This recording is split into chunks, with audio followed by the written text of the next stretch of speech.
These are 5 ways the Macuahuitl transformed Aztec warfare, turning a civilization into an empire that would terrify even Spanish conquistadors. This obsidian-edged weapon did not just change how the Aztecs fought, it revolutionized their entire society. Picture a wooden sword lined with volcanic glass, sharper than a surgeon's scalpel.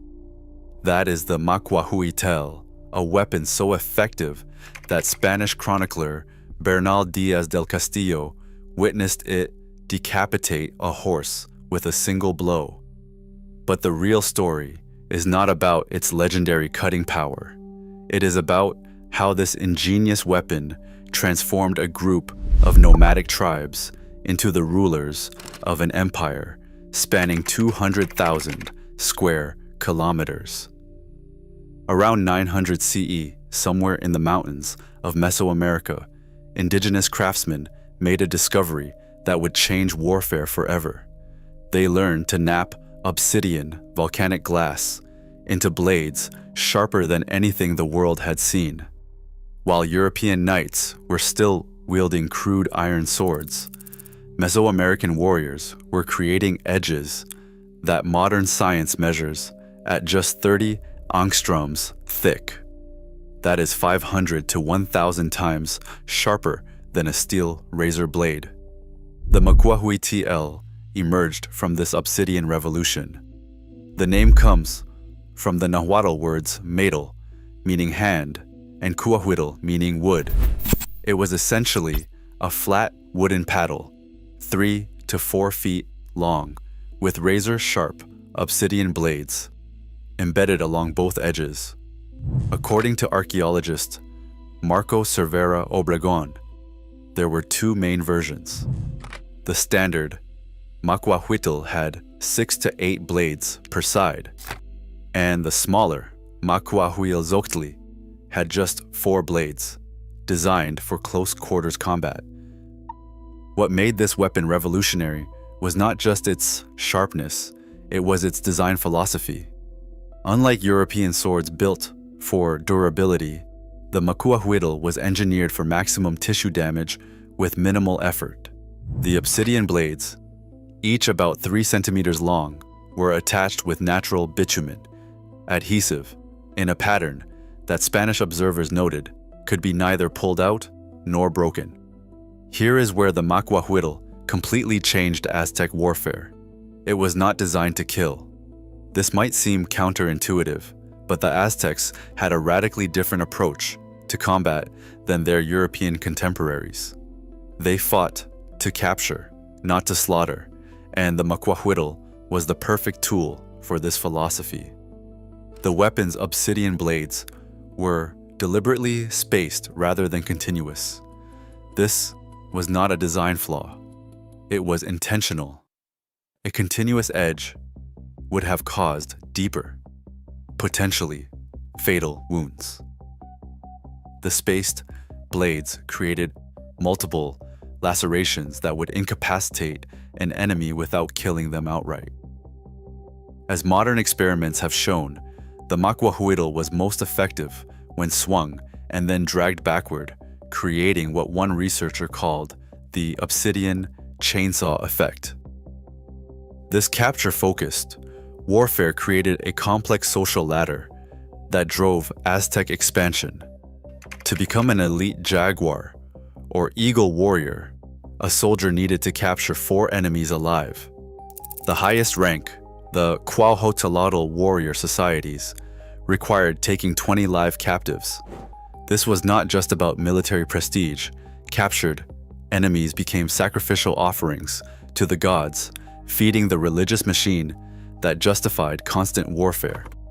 The Macuahuitl made these captures possible in ways no other weapon could. Its razor edges could slice through muscle and tendons with surgical precision, severing hamstrings or cutting arm muscles to disable opponents without killing them.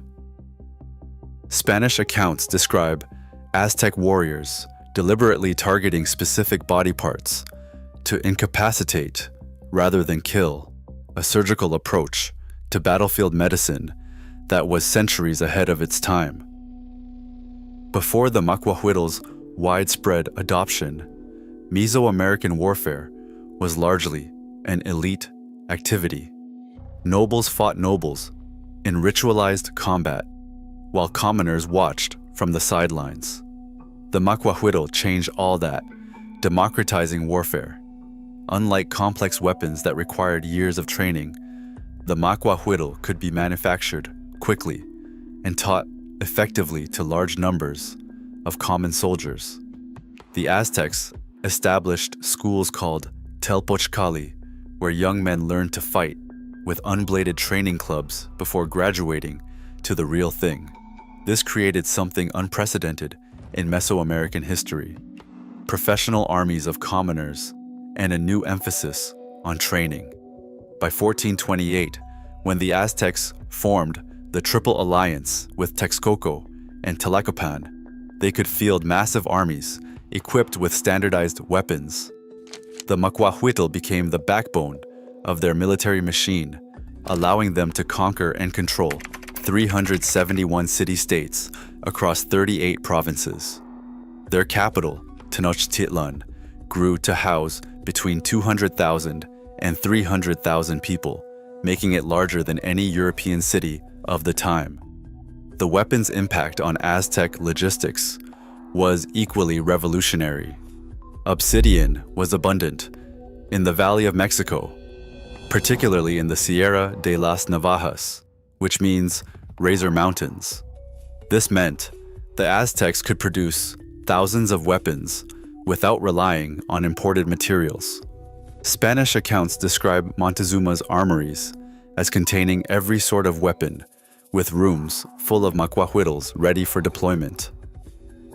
Macuahuitl was perfectly suited to the ritualized conflicts called flower wars that began formally from 1450 to 1454. These were not wars of conquest, but carefully orchestrated battles designed to capture prisoners for religious sacrifice while training warriors and demonstrating Aztec power. Its ability to disable rather than kill meant battles could be extended, giving more warriors opportunities to prove themselves through captures. The weapon's design encouraged single combat in loose formations, as warriors needed space to swing their clubs effectively. This created a kind of choreographed violence where individual skill mattered more than mass formation fighting. These ritual wars served multiple purposes beyond religious sacrifice.